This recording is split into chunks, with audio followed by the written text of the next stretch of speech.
Pemirsa, Ketua DPR RI Puan Maharani mengingatkan agar pelibatan unsur TNI Polri dalam pengawasan pajak tidak mengikis kepercayaan masyarakat. Ia menegaskan kesadaran wajib pajak yang sudah terbangun secara mandiri jangan sampai luntur akibat kesan adanya paksaan.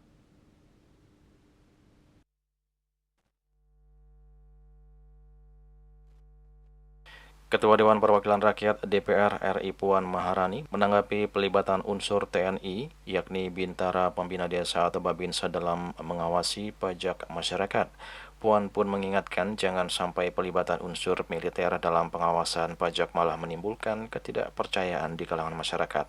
Politikus PDI Perjuangan itu mengatakan DPR melalui komisi terkait akan meminta penjelasan mengenai kebijakan tersebut. Menurutnya pemerintah perlu memastikan kebijakan itu tidak mengubah kesadaran masyarakat untuk mematuhi kewajiban perpajakan secara sukarela. Ini jangan sampai menimbulkan ketidakpercayaan kepada masyarakat, karena kan beberapa waktu lalu pemerintah meminta kesadaran dari semua masyarakat untuk melaporkan pajaknya secara mandiri.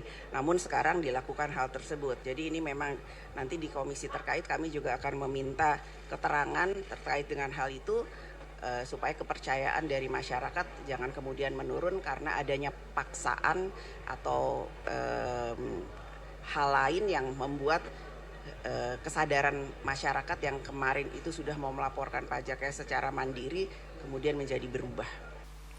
Isu pelibatan unsur TNI dalam pengawasan pajak mencuat usai adanya surat edaran Direktorat Jenderal Pajak nomor SE-8-PJ-2026 tentang pedoman pengawasan kepatuhan wajib pajak. Dalam surat edaran tersebut tertulis adanya keterlibatan unsur TNI dan Polri dalam hal pengawasan pajak. Menurut penjelasan DJP, kehadiran Babinsa, Babin Kamtibnas, maupun perangkat desa sebatas mendukung koordinasi di wilayah apabila diperlukan. Praktik tersebut selama ini telah dilakukan dalam berbagai kegiatan pemerintahan. DJP juga menegaskan surat edaran tersebut tidak memberikan kewenangan baru kepada petugas pajak dan tidak menambah kewajiban baru bagi wajib pajak. Juli Suharto dan Ketut Sumadias melaporkan.